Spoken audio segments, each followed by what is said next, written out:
Тоа спаѓа во рична бременост.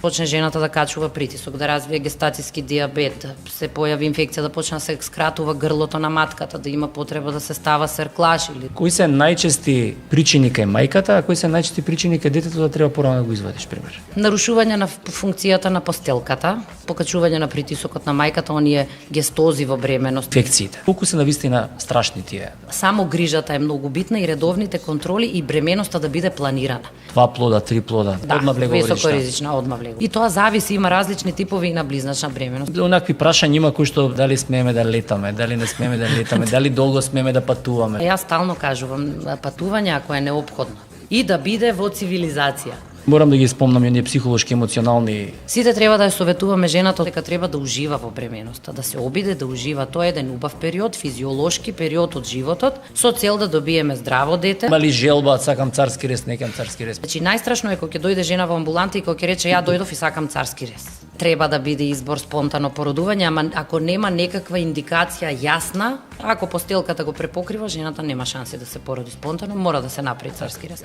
Ако плодот е попречно поставен исто, или некоја здравствена состојба на жената која што не дозволува, не треба жените да се плашат, да бидат опуштени. Многу е битна поддршката не само од гинекологот кој што го води раѓањето, туку и од акушерките, тука тие имаат клучна улога. Мој апел е до сите жени, бремени и парови кога доаѓаат да не навлегуваат многу во медицинските детали. Од типот шо е сега ова на ЦТГ-то, ова контракција значи сега до 80 се подигна се акцелерација. Значи нема потреба, тие се медицински работи. Кога ти се оптеретиш од тој аспект, мислам тоа нема крај. Ако почне сепак кога што има достапност до информации, да. Баш е, мислам, може да го искомплицираш животот непотребно. Так.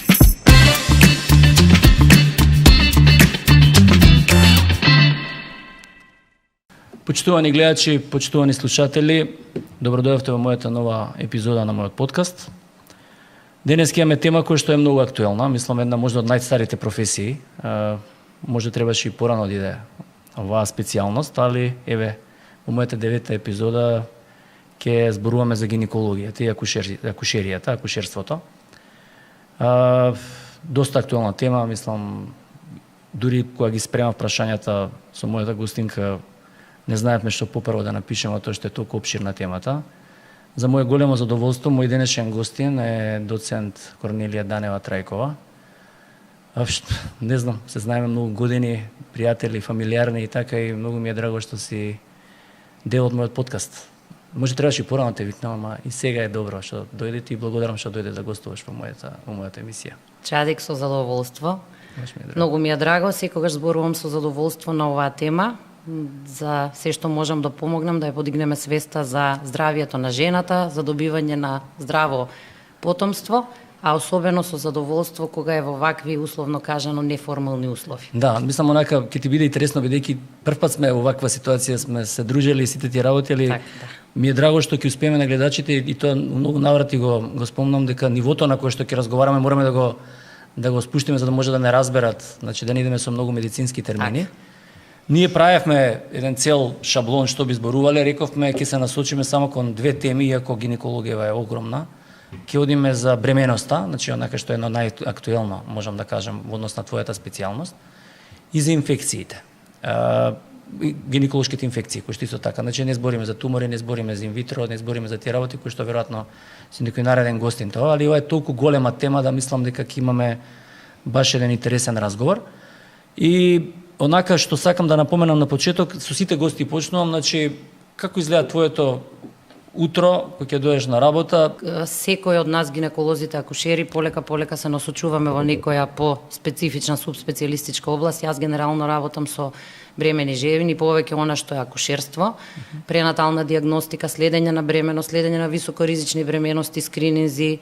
Меѓутоа, и оној особено интересен дел и во акушерство и во гинекологија, инфекција, превенција на инфекција, лекување, тема која што е постојано актуелна и постојано се бараат нови работи кои што можеби ќе помогнат за предикција, превенција и терапија, меѓутоа секогаш има многу широко поле за истражување и за работа.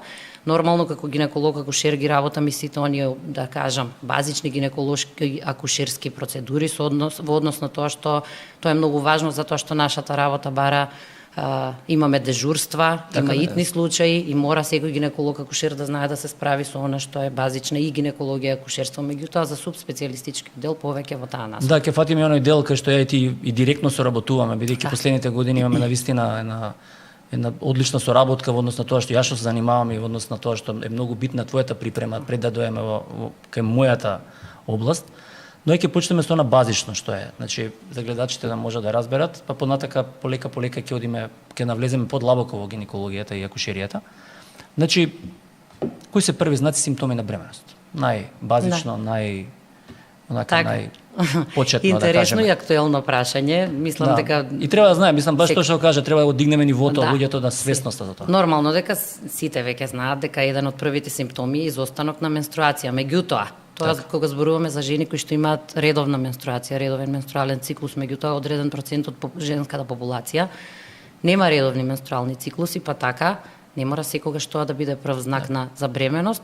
Значи секоја жена која што е сексуално активна во репродуктивен период треба да помисли дека може да забременила доколку имала незаштитен сексуален однос, така да некаде 2-3 недели после незаштитен сексуален однос треба да направи тест за бременост. Може да се започне со оној комерцијален тест за бременост кој што е достапен за сите широко, а секако дека следи преглед кај гинеколог со ултразвучен преглед и утврдување на бременоста. Често се случува жените релативно рано да дојдат на преглед, па малку да е отежнато потврдувањето на бременост. Има еден период кога се работи само за биохемиска бременост и не можеме ние ултразвучно ништо да видиме, меѓутоа со следење за неколку дена ќе направиме контрола и многу е важно да се утврди бременоста дека е внатре во матката, дека е на право место, дека е правилна имплантација и почнува правилно да се развива. Значи најсигурно диагноза ствари ако ќе дојдат кај вас на некој начин, иначе по принцип сите овие тестови се на некој начин сигурни, но не се 100% сигурни. Жената веќе бремена без разлика на кој начин е забремената и така натака. Како се дели бременоста? Значи да објасниме на луѓето што значат тие триместри кои ќе се кажат во нас, да се објасни. Бременоста трае 40 ние велиме недели, недели или 10 лунарни месеци. Лунарни месеци, значи по 28 дена го броиме месецот. И е поделена во 3 месечја. Има упатства на национално ниво, кои што се познати на сите гинеколози, акушери, конкретно и во нашата земја, и секоја држава си има таков тип на упатства, каде што точно пишува кои прегледи и во кој период од бременоста треба да се направат. Од почеток до крај на бременоста. Не секој преглед значи да се прават сите комплет анализи, туку точно се знае во одреден период треба се направи ултразвук, во одреден период треба се направи крвна слика, лабораториски анализи. Дали одстапува, на пример, ја се конкретно така интерактивна е ваквото, значи слушам во некои држави на пример прават само еден гинеколошки преглед тек на цела бременост, кај нас да речеме мислам она е дека е да не кажам константно прават контроли или не прават или имате вие пак некаква процедура за прајање. Конкретно тоа ме интересува. Согласно упатството за антенатална грижа, кое што е се уште актуелно, тоа е од 2015, кое што е превземено од НАИС, едно од најголемите упатства за антенатална грижа кои што го користат многу други земји. Секоја жена кога се работи за прва бременост треба да направи 10 прегледи, а кога се работи за втора, трета бременост треба да направи 7 прегледи. Зборуваме за бременост која што е условно е нормална бременост. За да ние кажеме дека една бременост била нормална, таа треба да заврши, жената да се породи, да добиеме здраво бебе и здрава мајка и тогаш велиме бременоста била нормална. Секоја нормална бременост или нискоризична бременост во одреден период од бременоста може да премине во високоризична. И затоа треба будно да се следи и да се прават овие контроли. Значи може утекна тие рутински, да речеме трети, четврти месец, ако ти приметиш дека нешто се изместува целата работа, веќе прегледите стануваат почести, веројатно. Прегледите стануваат почести, се консултира специјалист од друга област, соодветна за состојбата ако има потреба. Зависи што е причината за мултидисциплинарен пристап, Значи тоа е окей. Тоа е значи и сега да речеме кога се прави првото ехо. Значи знаеме дека е бремена, потврдена е бременоста, кога е онака првото ехо кога што е најбитно. Кога ќе се потврди бременоста, тоа е некаде околу 6-та недела, гестацијска недела. Ние кога кажуваме гестацијска недела, тоа и можеби не е многу битно за жените и за гледачите, меѓутоа ја рачунаме по датата на последна менструација или по големината на плодот која што утврдуваме на ултразвук при првите прегледи. Так. Значи тоа е битен потврдата на бременост. Следниот битен ултразвучен преглед е оној прв скрининг или скрининг во прв триместар што представува калкулација на ризик главно за колкав е ризикот за жената да роди дете со хромозомски аномалии, меѓутоа се повеќе и анатомски аномалии веќе се гледаат и во овој период во првиот триместар, так. во тој скрининг, тоа е од 11 недели до 13 недели и 6 дена. Во тој период многу важен за навремено рано откривање на можни аномалии кај плодот и понатаму оние што се ултразвучни прегледи битни се повторно скринингот во вториот триместар, кој што е помеѓу 18 и 22 гестацијска недела, што представува скрининг за морфолошки аномалии, значи за структурни, го гледаме структурно плодот. Што гледате најчесто, кои органи најчесто се гледаат, кои се подложни на ехотомографија? Наречеме, кои се примарни органи што ги гледате? Треба да се види главата, да се извизуализира централниот нервен систем, рбетот, белите дробови, значи градниот кош, срцето, екстремитети, раце, нозе, диафрагма, бубрези, бешика. Да, значи тоа да речеме и тога почната врвца. Да, и да речеме ај тука да се малку да бидејќи и мене ми е интересно, бидејќи јас тоа нели го работиме заедно на некој начин. Да речеме во која фаза што се гледа. Да речеме примерно 21 гестацијска недела веќе зимаш дека можеме да видиме одредени аномалии примереве на срце, така? Да. Кои други аномалии можеш да ги видиш ти до 21? Значи кога уствари можеш најрано да видиш аномалија? Најрано може и во прв триместар, дури аномалија на срце може да се види во прв триместар. Да, нешто што е подраматично, да, може да се види во прв триместар и пак ќе напоменам, се повеќе се намалува таа граница, се спушта подолу, некои работи што порано ги гледавме само во 21 недела, сега веќе може да се видат и во 13 недела, во 12 во 13 недела. Да можат. Со софистицирани ултразвучни апарати, со едукација, веќе се намалува.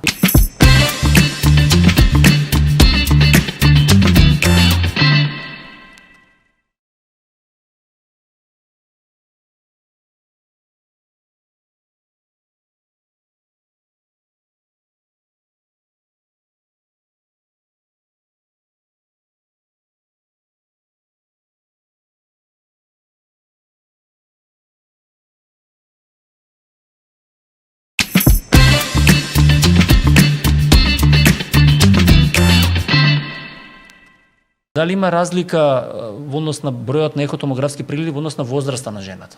Или начинот на кој што е забременета? Дали нешто влија или не влија? Зависи, меѓутоа веќе и доколку жената е забременета со асистирана репродукција, значи инвитро, веќе тоа не се смета за високоризична бременост.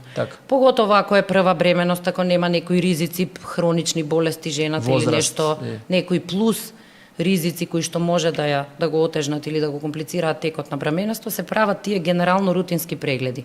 Меѓутоа зависи од ситуацијата. Пак овде има персонализиран пристап.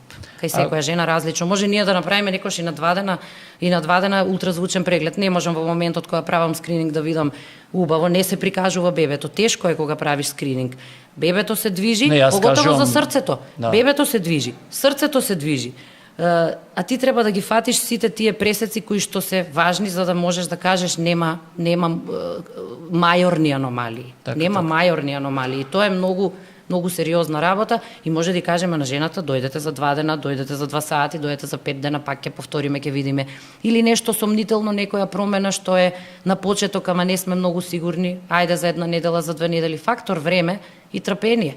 Не, мислам, ја и стално го потенцирам тоа. Мислам дека една од потешките работи е таа фетална ехотомографија, бидејќи јас стално викам детето ќе се породи, не со ехо не можеме да криеме, па по компјутер му правиме, па катетеризации правиме да дојдеме до дијагноза, не тек на бременост да можеш ти, али доволно нас ни помага по принцип од екстремен аспект дека кој ти ни кажеш случај овде нешто не ми е во ред и дека нешто гледам аномалија од ваков тип, онаков тип, значи ние веќе сме спремни кога ќе се породи детето, тоа е многу важно за да можеме да реагираме.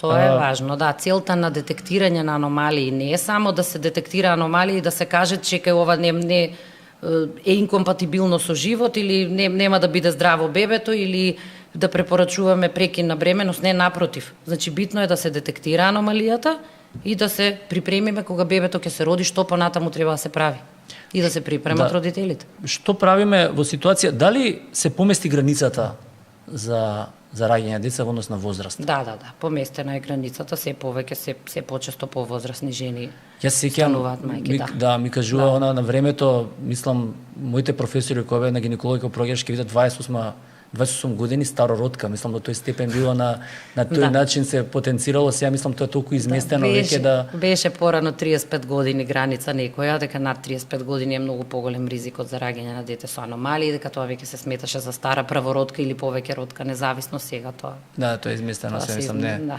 Изместено викам позитивен аспект, не е вако. А кажеме од испитувањава, да речеме овие што се генетски, кога се прават, како се прават, да речеме утек, дали се рутински тие или не, или зависи од Тоа е одлична можност, што има таква опција, оние неинвазивни пренатални тестови. Дека нели сега има со крв, со боцкање, со прање, значи тоа би сакал малку да бидејќи веројатно ги интересира гледачите. Неинвазивни пренатални тестови, тоа е многу интересно затоа што тоа е една област на која што се работеше многу години. Јас кога почнав на специјализација, тоа беше најактуелно и се бараше начин како да се најде таков тест, да се изолира слободни фрагменти од генетскиот материјал на плодот, за да нема ризик по здравието, по бременоста на жената. И ете се најде, веќе години наназад се прави анализа од крвта на мајката, се изолираат оние слободни фрагменти од феталната ДНК, значи од плодот, и се анализира дали има ризик за раѓање на дете со хромозомски аномалии, некои од најчестите. Сега веќе тоа се проширува многу и има многу други можности кои што може да се видат со оваа анализа. Анализата е достапна, е некое финансиско оптеретување, не е нешто што мора секоја жена да го направи апсолутно, меѓутоа како опција мора да знае дека постои и жената може сама да си определи дали ќе го направи или не, меѓутоа мора да ја знае и целта на тестот. Значи за било кој тест, јас стално велам и за крвна слика кога правиме и за за ЦРП, за брисеви, мора да имаме цел кога правиш нешто, зошто го правиш. Кога ќе дојдат пациентки со D-димери покачени, зошто направивте D-димери? Па онака рутински, зошто рутински? Да, тоа е онака D-димерите, јас само кажам. Секогаш треба да имаме цел. Поготово од ковидот, кога ја да речеме ние кардиохирургија ги имаме доста често D-димерите, веројатно и кај вас е исто. Али од после ковидов мислам баш онака стана како рутински преглед, имаш D-димери, мислам тоа е и претходно ние со бремените жени со години е тоа некако. Да, и кардиото и гинекологијата али ова со секој инфекција D-димери, мислам она е баш не треба до тој степен бар по мене. Така да мора да знае жената, ќе се вратам нова, мора да знае жената што добива со тој тест. И убаво е да се направи колку е можно порано. После 10-та гестацијска недела веќе ги има тие слободни фрагменти во феталната, во циркулацијата на мајката. Амниоцентезата, да речеме, кога препорачуваат? Амниоцентеза после 16-та гестацијска недела, онаму каде што е индицирана, значи кога навистина ни е потребно да направиме кариотип на плодот. Така. Се повеќе се намалува бројот на овие анализи, овие неинвазивните тестови некако го превземаат тој дел, меѓутоа кога ќе добиеме сомнителен тест на сомнителен резултат на неинвазивниот тест или кога гледаме некоја аномалија на плодот за која што сметаме дека може да е поврзана со хромозомски аномалии, добро е да се направи и амниоцентеза за потврда. После 16-та гестацијска недела инвазивна процедура е, меѓутоа е рутинска. Ја работиме секојдневно, со многу тенка игла се боцка, генерално постои ризик од абортус за жал. И ризикот од абортус е некаде од 1 на 1000. Порано беше 1 на 100, сега е веќе 1 на 1000, значи кај една жена ќе дојде до спонтан абортус од 1000 што направиле амниоцентеза. Не правиш на сите, по принцип, значи тоа пак може да се случи. Не на сите.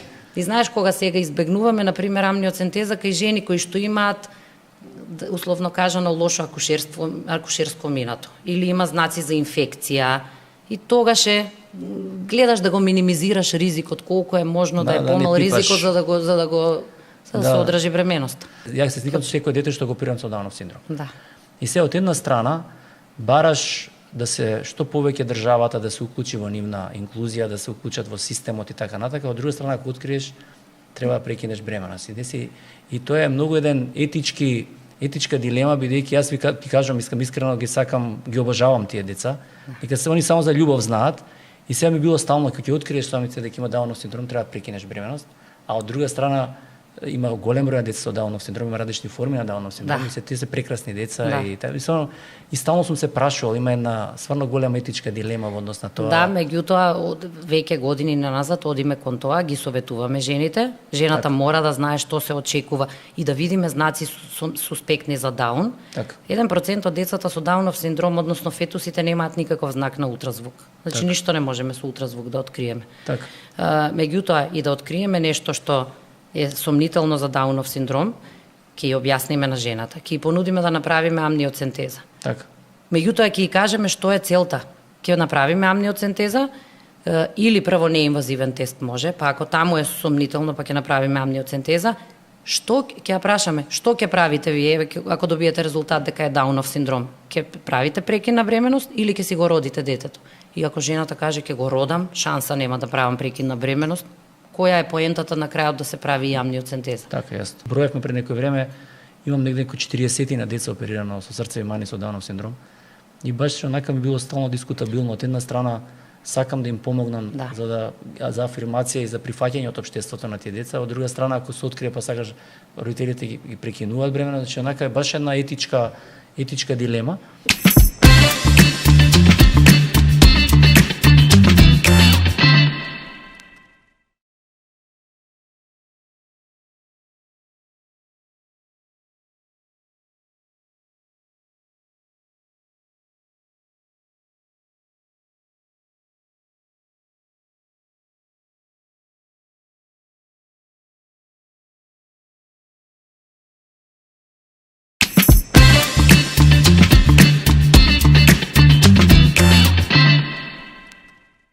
Што спаѓа во рична бременост?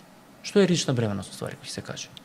Дали е значи без разлика кој време се случува, кој период, или е без разлика во кој период се случува, од почеток може крварење. Так. До 7 недела. Так. И одма таа бременост преминува во ризична бременост, меѓутоа, ако тоа се стабилизира, зависи од крварењето, ако тоа се стабилизира, па може понатаму се да биде во ред. Значи има многу причини, многу работи кои што може да се случат во текот на бременоста и таа да премине во ризична бременост, да почне жената да качува притисок, да развие гестацијски диабет, да се појави инфекција, да почне да се скратува грлото на матката, да има потреба да се става серклаш или да. Да, тоа е интересно ако се случи многу рано, мислам тоа се случи 7 недела, човече, или така нешто викаш тоа. Да, 7 недела. Да истера после. Генерално се и релативно чести тие крварења на почеток на бременост, меѓутоа ако не се многу обилни, ако се оскудни и горе-доле поминуваат така, да речам добро. Меѓутоа има ситуации кога има многу обилно криварење од почеток на бременост, па со хематоми, па чекаме, па ќе се повлече хематомот, па терапија и така. Значи, конкретно да речеме, ако има нормална бременост, пример, не знам, до 7 месец или до 6 или не знам која. И сега одеднашка заклучуваме дека окей, се ближиме, мора да се пораѓа детето, без разлика на све. Што правите со мајката и со плодот, пример? Ако има некаква причина да треба пред време да се породи дека жената. Мора да се породи. Да. Нема вода, нема растот е слаб и така постелката.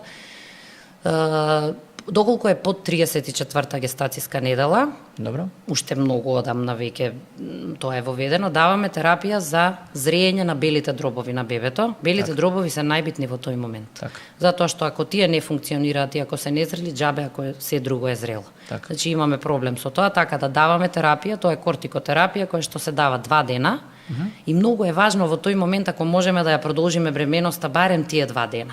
Да го завршиме, ние викаме зрење на бели дробови на плодот, и кога ќе помине 24 часа од втората доза, од втората инекција, велиме дека е завршено зрењето и сега сме во некоја безбедна зона.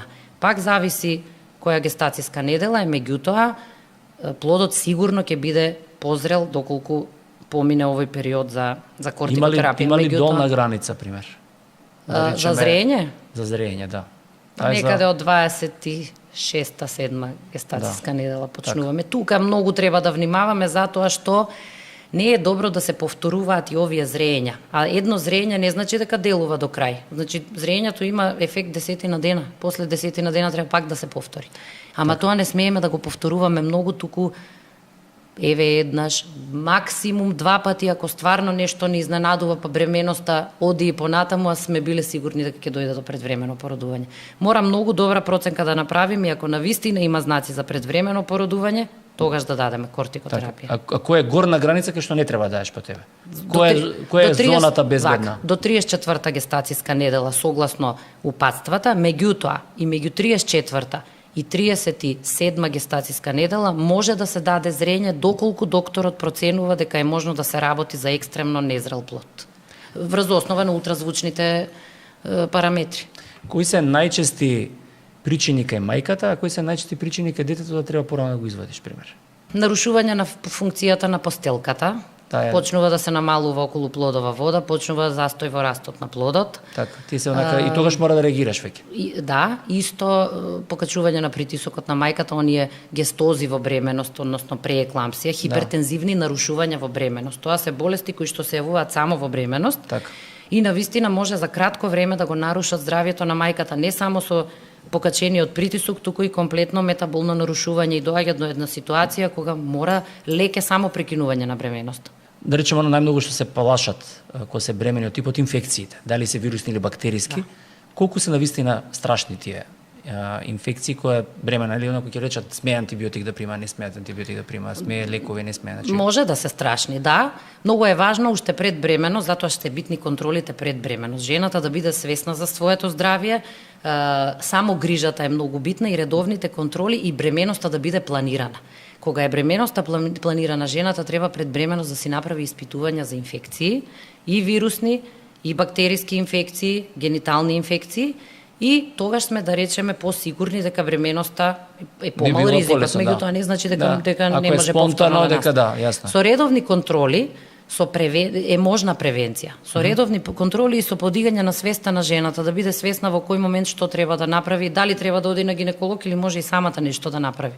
Има веќе многу препарати кои што може да ги даваме, да објасниме еден хигиенски режим кој што бремената жена може да си го почитува и да се тера бременоста, да се намали ризикот од инфекција. Кои се први симптоми на висок притисок? Дали они дома може да приметат нешто? Можат, да. Што се први симптоми што треба да ги приметат? Во тек на бременост треба и кај гинекологот да се измери притисокот на бремената жена. Стандарден притисок. Стандарден притисок да се измери, тоа е како скрининг. Да, и што значи висок притисок? Јас знам што е висок притисок, што значи висок притисок кога се каже кај трудница? Меѓутоа е релативно, сега ние велиме да биде до 140 со 90 максимум. Ако оди над тоа е веќе висок притисок и треба да се следи и евентуално да се почне со терапија, да се направи исследување. Меѓутоа сега има различни, има некој кој што е хипотонижар, кој што имал низок притисок цел живот и сега и одредено мало покачување на притисокот, можеби треба малце побудно да се следи. Треба да се измери притисок на гинеколошкиот преглед и повремено и дома сама да измери притисок или ако осети некоја нелагодност, главоболка, гадење, повраќање, отоци на нозе. Отоци на нозе може да бидат во граници на нормала, меѓутоа може да бидат и аларм за почетна гестоза. Така. Затоа препорачуваме да се прави и анализа на урина еднаш месечно. Тоа не е само скрининг за инфекција, туку е скрининг и за трошење на протеините во урината, што ни покажува нарушување на бубрезите. И тоа може да биде почетен стадиум на развој на овие хипертензивни заболувања, кои што може сериозно да ја загрозат. До кога е органогенезата? До кога е опасно се надворешните влијанија или зимање на одредени работи кои што може да доведат до нарушување на морфологијата на плодот, да речеме? Треба многу да се внимава до кај 12-та гестацијска недела, меѓутоа треба да бидеме внимателни и до кај 16-та недела, до тогаш се формира и постелката, меѓутоа она што е најважно е до 12-та гестацијска недела. Тие 12 недели се најклучни. Тука треба, клучни се. Многу е важен првиот преглед кај гинеколог. Согласно овие упатствата за антенатална грижа, таму вика дека првиот преглед е еден од најважните. Значи треба да трае многу долго и детално да се објасни на жената што точно ќе се случува во бременоста, кои прегледи треба да се прават и што треба да очекува. Така. И сега ние ако ја советуваме убаво на почеток за текот на бременоста, ризикот ќе биде многу помал за било какви компликации. До 12-та гестацијска недела гледаме да избегнуваме давање на било каква терапија, која ќе кажам во смисла најчесто за антибиотска терапија. Значи она настина има температура 39. Ако може да се избегне, меѓутоа има ситуации кога ако мора да се даде, ако е многу мајката е загрозена, ако мајката е загрозена, се дава и тогаш, па има и безбедни лекови кои што се даваат и во тој период. Меѓутоа треба многу да се внимава затоа што сите негативни влијанија и во овој период даваат последици многу подоцна во бременоста. Например, ако постелката не се формира како што треба, се формира во тој период, ако оние артерии што се битни за постелката не се формираат како што треба, ефектите ги гледаме многу подоцна со несоодветно развиена постелка, со застој на раст во плодот. Затоа јас кажувам и на бремените жени на почеток, бидете внимателни и првите 3 месеци, затоа што проблемите сега ако се направи некаков проблем, исхемија, недоволно, значи несоодветно формирање на имплантација на оплодената јајцеклетка, ефектите може и многу подоцна да ги гледам. А што значи ако има 2 плода, 3 плода, дали автоматски влегува во ризична бременост, одма влегува во ризична? Високоризична, одма влегува. И близнаци да се ваква, одма влегува во ризична? Тука бара малку почести контроли. И тоа зависи, има различни типови на близначна бременост. Има некои кои што се поризични, има некои што се по безбедни, условно кажано, да. Така, значи, а по принцип, ако едното бебе е загрозено, другото не е, тогаш е веќе ризично. Тоа е ризично и е многу деликатна одлука тоа. Што да се прави во тој момент? Тоа е многу деликатна одлука и многу е тешко. Ако може се продолжува бременоста. Да. Ако може се продолжува бременоста, се жртвува едното за да се спаси другото. Да, и сме имале такви случаи, тоа е многу тешко и за нас да го објасниме и да одлучиме заедно и за родителите. Тоа е страшно, мислам, тоа е баш драма, можам да кажам. Онакви прашања има кои што знам стално ги прашуваат, прашаја кони дали смееме да летаме, дали не смееме да летаме, дали долго смееме да патуваме значи дали се тие, мислам пак морам да прашам тоа, дали има влијание плодот, до кога сме да летаат, не сме да летаат со авион. Патување не е забрането во тек на бременост, но до 36-та недела. Пак јас и се раководам по оние упатствата за антенатална грижа, до 36-та недела не е забрането ако се работи за нормална бременост, без некој ризик особен. Меѓутоа, јас стално кажувам, патување ако е неопходно. И да биде во цивилизација.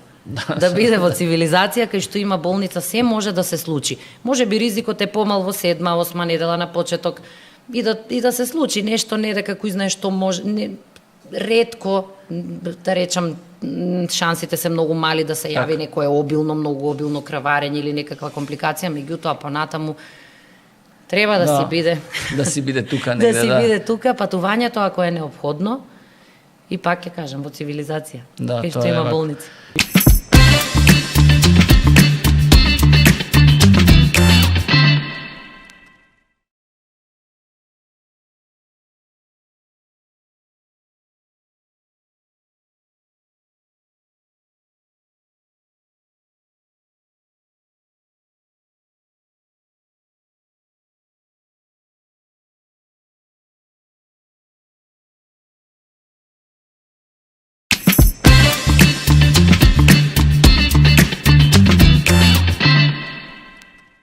Морам да ги спомнам и оние психолошки емоционални состојби на трудницата, кој што има веројатно огромен хормонален дисбаланс кој што може да влие. Како се справувате во такви ситуации и што се прави во тие ситуации? Што сме виделе во такви ситуации? Ние малку ги занемаруваме тие работи. Реално, мислам дека сите гинеколози се обидуваме да обрнеме внимание, меѓутоа често и можеби не ги препознаваме некои нарушувања психолошки на жената, особено во периодот на породување и после тоа. Меѓутоа, еве сега излезе еден многу убав прашалник за проценка и на психичката состојба на жената. Го објави Македонското здружение на гинеколози и акушери и МЛД во соработка со психијатрите, така да мислам дека и тоа ќе ни биде од помош и многу е важно да се препознае, затоа што тешко е да се препознае, ама е важно, особено во периодот после породување, па и во текот на целата бременост. Она што е битно, сите треба да ја советуваме жената од почеток на бременост и пред тоа дека треба да ужива во бременоста, да се обиде да ужива. Тоа е еден убав период, физиолошки период од животот, со цел да добиеме здраво дете и здрава мајка. Не е болест и ние колку можеме да делуваме, а понатаму може да се испрати и на психолошко советување, може и кај психијатар, и не е срамота, апсолутно треба да помага, треба да стварно жената си има проблем, треба да се отиде, бидејќи мислам дека тоа е специфичен период, тоа воопшто не е лесно и секој различно го доживува, сите сме различни карактери. Така, веројатно и партнерот е битен. Каква поддршка ќе дае да отек на бременост и така натака. А што мислиш за овие што ги си гледаме доста актуелни се вие вежбања, прајање? По тебе се добри опции или не? Да, одлични. Што вежба, да? Одлични. Да. Одлични. Ги советуваш. Јас се гледале филмови, а по принцип не сум се тоа. Супер јога, пилатес адаптирано за трудници. Дури и оние екстремни спортисти, маратонки жени што трчаат маратони, не е добро да им забраниме да трчаат комплетно. Значи мора да се некој период мора да биде физички активна затоа што полошо психички ќе делува ако комплетно и забраниме да вежба или да трча.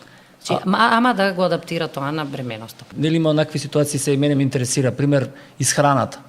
Нели има и прекомерна кога се премногу со покачена телесна тежина, тоа, значи тоа може лошо да влие, така мислам. Да, апсолутно. Има некои трудници ги видиш, не ги приметуваш дека се бремени, некои се да речеме на вистина лоши. Тоа е ризична бременост, И тоа влегува во ризична бременост. Тоа е ризична бременост со ризик да развие диабет. Советуваме колку е можно помалку да накачува телесна тежина во тек на бременост.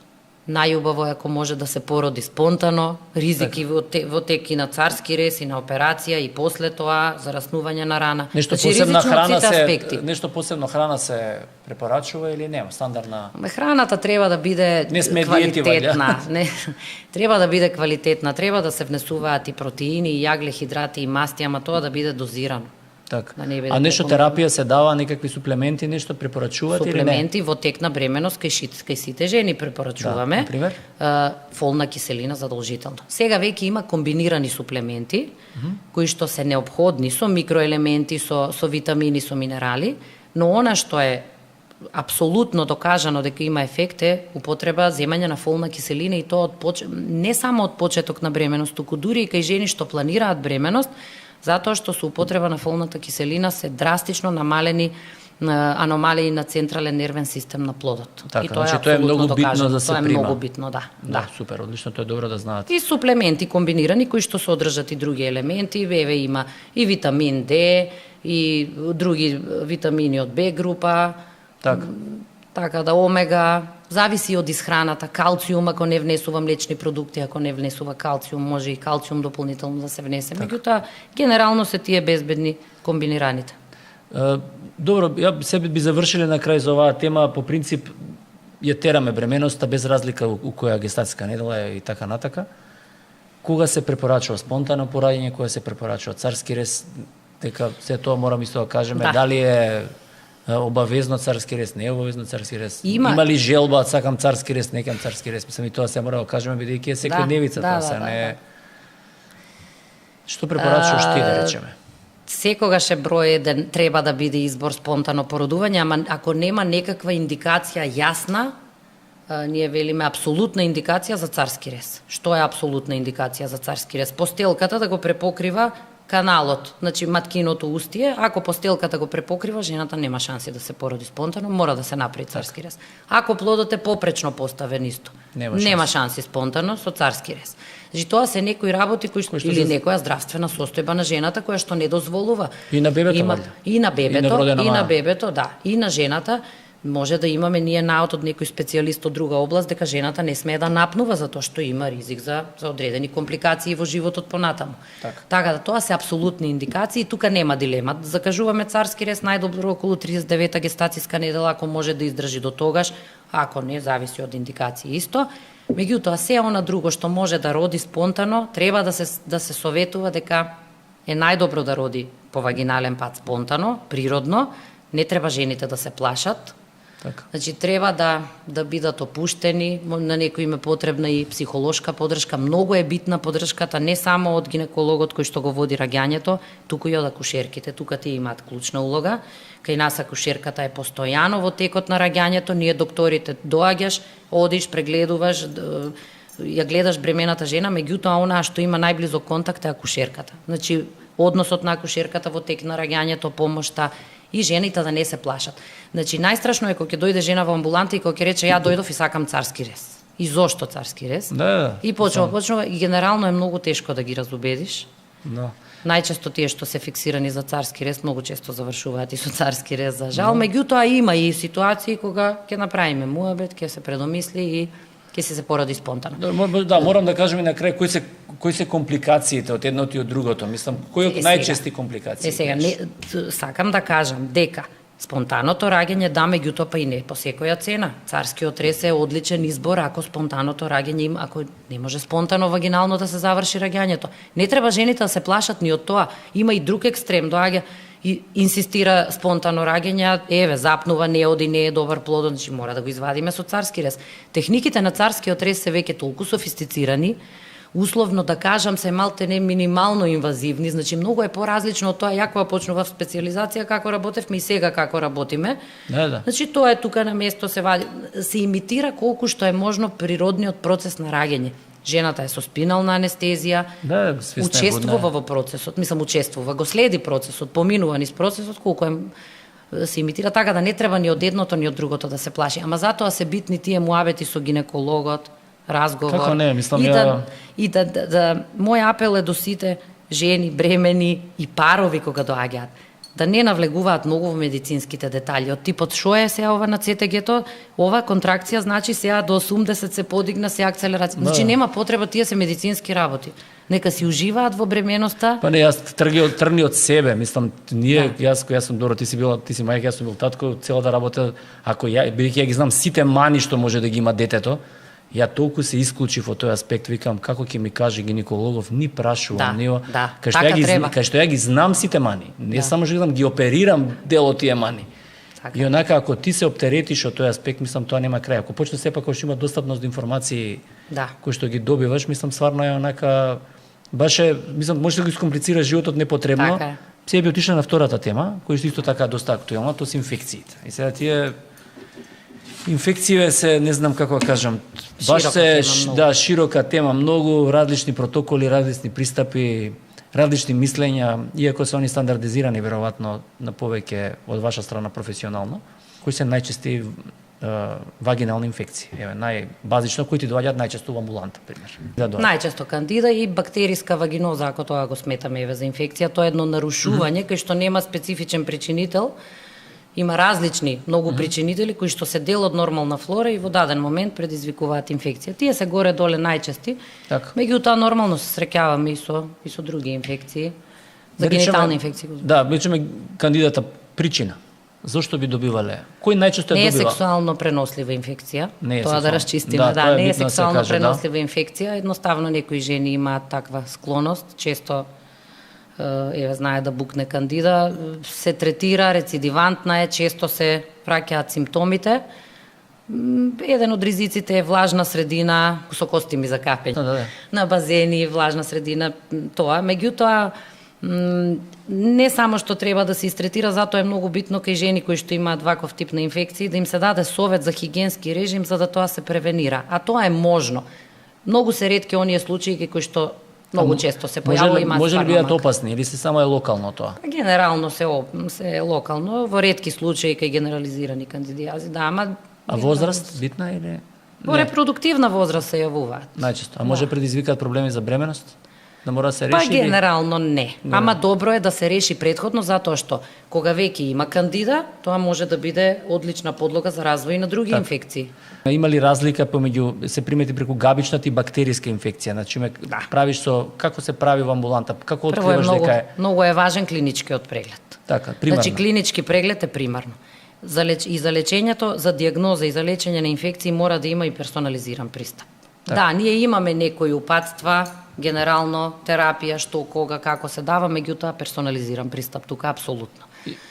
Клинички знаци типични има бактериска вагиноза, има типични клинички знаци, што буквално и да не направиш никаков тест се гледа дека жената има бактериска вагиноза или дека има кандида, има типичен исцедок и врз основа на тоа ние даваме веднаш терапија. Може да земам бриз, за потврда или да видам да не има и некоја друга инфекција, не од овие што се во склоп на бактериска вагиноза.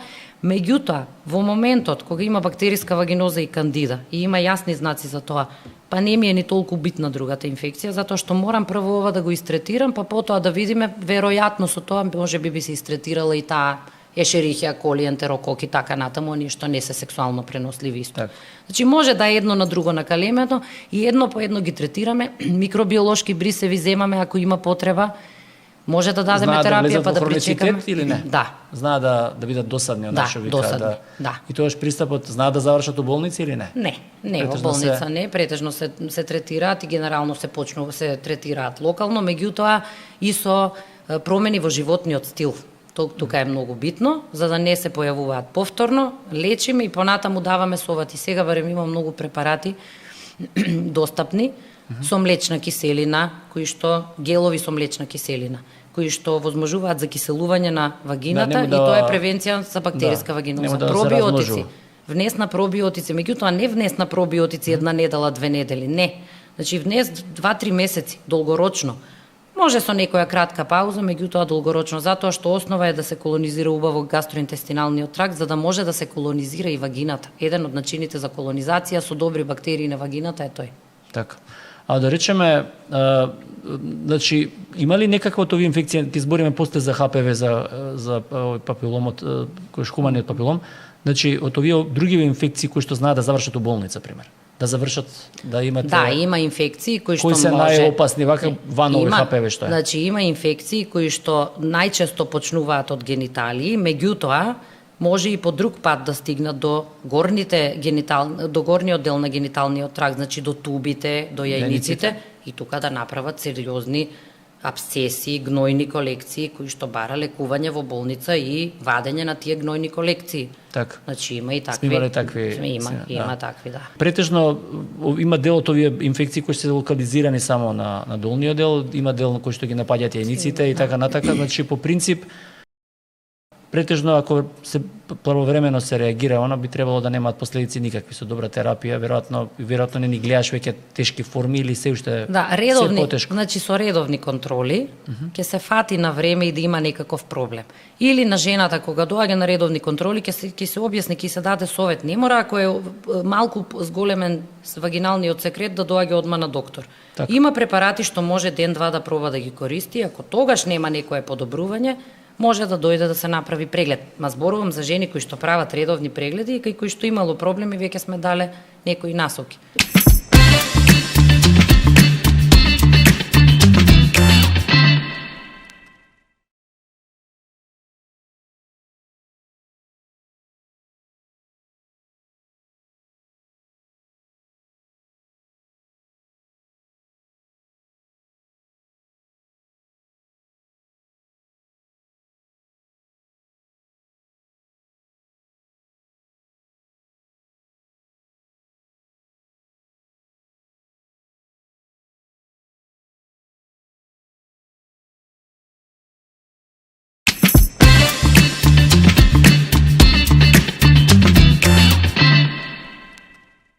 Неминовно да избегнеме темава за ХПВ. Да. Мислам, тука е, многу актуелна е, мислам дека голем број од жените го имаат у различни форми, у различни степени тоа. Така да објасниме прво што е усвари ХПВ-то и што е, колку степени има и каков е принципот и пристапот и така. Хуман папилома вирус, тоа е вирусот за кој што е докажано дека предизвикува рак на грлото на матката. Меѓутоа не само рак на грлото на матката, и на вагината, и оној што е најстрашно и што тешко се детектира е орофарингиалниот карцином, кој што го има и кај машки и кај женски. Так. Сега, хуман папилома вирус има преку 200 видови докажани различни типови на ХПВ. Добро. Има вакцина која што е актуелна многу години наназад. Да, и тоа би прашал на крај, би сакал да прашам за Има вакцина. типови кои што се високоризични или онкогени и нискоризични или неонкогени типови. Овие високоризичните докажано предизвикуваат рак на грлото на матката. Се смета дека околу 80% од популација во репродуктивен период ќе дојде во контакт со ХПВ, меѓутоа само еден дел од тие ќе заболат, исто како и за друг вирус. Ние доаѓаме во контакт со, не знам, стомачен вирус, ја ќе се разболам, ти нема да се разболиш. Многу слично. Која е причината некои што ќе кои што ќе дојдат во контакт со ХПВ, кај нив ќе направи проблем на клетката, кај други нема да направи проблем. Локален системски имунитет има многу фактори кои што се истражуваат и се докажуваат. Меѓутоа, факт е дека за тие најонкогените високоризични типови се уште се смета дека се пренесуваат само по сексуален контакт. Значи, околу 20% од овие што ќе дојдат во контакт ќе развијат болест. Така. Болест што може да се превенира со обичен гинеколошки преглед и прво е можна профилакса со вакцина. Значи, профилакса има. Кога се прима таа вакцина? Вакцината се препорачува веќе уште од 9-та година натаму. Веќе е интересно тоа, сигурно дека веројатно многу и од луѓето знаат дека е джендер неутрал, значи се препорачува и за машки и за женски. Доскоро се препорачуваше само за женски, сега веќе и за машки. И паметно е за да се заштитат од пренесување едни на други и главно за заштита од овој орофарингиален карцином, кога збориме за машки. Бидејќи стално со вакцините нели е проблематично, мислам не само за ХПВ, за све, али поготоа дека треба да ги примат. Да. Е релативно нова вакцината, сега колку е нова, не е... Не е толку нова, одамна е, меѓутоа сега последна е 9-валентната, штити од 9 вируси. 7 онкогени, 7 високоризични, 2 нискоризични, нискоризичните се оние што предизвикуваат појава на вирусни брадавички, на кондиломи. Така, добро е да се прими вакцината, сега постојат различни ставови, меѓутоа добро е, генерално се смета дека вакцината дава и многу подобар имунитет и од болеста. Дури се препорачува да се вакцинираат и оние кои што имале ХПВ, за да се спречи инфекција со другите ХПВ вируси, за да се подобри имунитетот, дури и жени кои што е правена конизација, например. Има ли граница горна до кога се прави? 45 години, меѓутоа сега, да речеме, некои светските земји, например Шведска, оди кон вакцинирање на повозрасната популација, онаа што била испуштена во претходните години кога се вакцинирале само, кога уште не била воведена вакцината. Так. Значи, колку е можно да се опфати поголем дел од популацијата. Најдобро е да се прими на почеток пред да почнат со сексуална активност децата. Така. Колку степени има?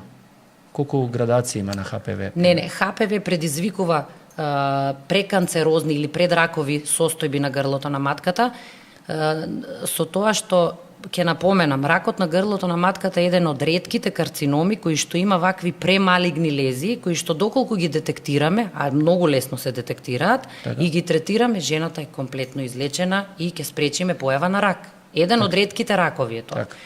И затоа е многу важно, затоа се многу прават тие контроли и така натака. Има 3 степени на тие предракови состојби, дисплазии. Прв, втори, трет степен или по некоја номенклатура има ризични и високоризични лезии.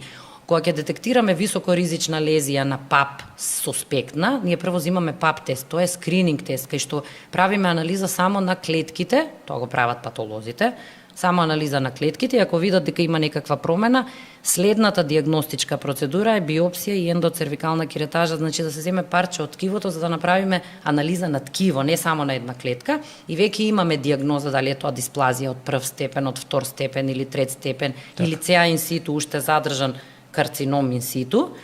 И следната процедура е, ако има потреба, се прави конизација, па така натаму. Така да се има точен алгоритам како се поставува. Другата варијанта е, во некои од земјите, веќе се оди кон тоа и кај нас има, да речам, и различни ставови, се оди кон скрининг со ХПВ само. Значи се зема брис од вагина и се гледа дали жената има високоризичен ХПВ, и ако има високоризичен, тогаш се прават дополнителни анализи. Ако еднашка се третира, може да се повтори? Може да се повтори, ама може и да се излечи. Може да се излечи. Да. А ако се направи конизација, имаме ли после проблеми? Може да има проблеми, да, особено за жена што нема раѓано. Значи во бременост многу треба внимателно. Не, треба внимателно да се направи конизацијата, да биде колку е можно помал конусот, а колку е можно повеќе да се извади лезијата. Односно да, ја сваќам. И тоа е малку потешко. Значи вадиме конус, ама гледаме да заштедиме да не го оштетиме многу грлото на матката, затоа што после ќе има ризик во бременост, да. А у моментот ако се открие, да речеме, или ако има прв степен или не знам како, треба ли нешто да се пие од лекови? Дали треба да пие и партнерот треба да пие, или не? Локална хигиена треба да се одржува во поглед на одржување на нормална флора. И може да се препорача здрава исхрана, суплементи кои што го помагаат малку, вака да кажам, имунитетот. Така да јасно. Као имуномодулатори некој може да се препорача. Така да генерално да.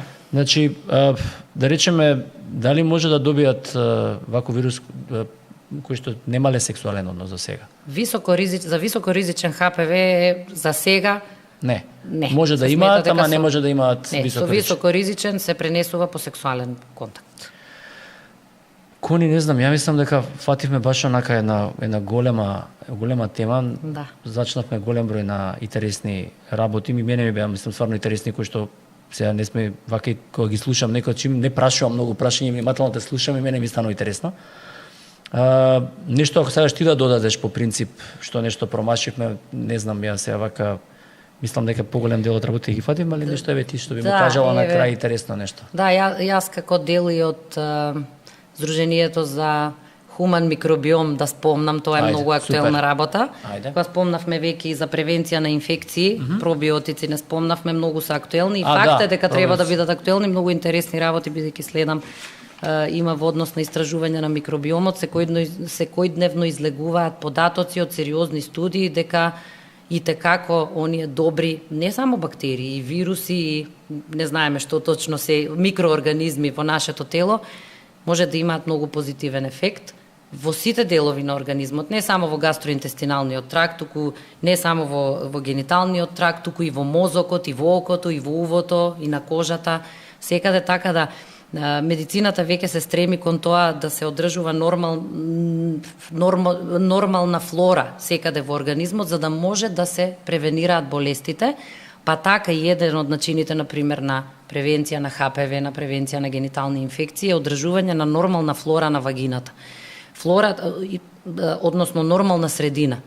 Значи мора натака уствари насочена повеќе медицината се од тој аспект, гледа големо се оди на микробиомот е многу актуелна тема во сите области и од типот зошто некоја терапија не делува кај некои луѓе, а кај некои делува, пак се поврзува со типот на микробиом, например, што го имаат во гастроинтестиналниот тракт. Од типот дали ако џвакаме повеќе ќе имаме подобар микробиом или ако помалку ја џвакаме храната, значи многу интересни работи има. Баш интересно. Да.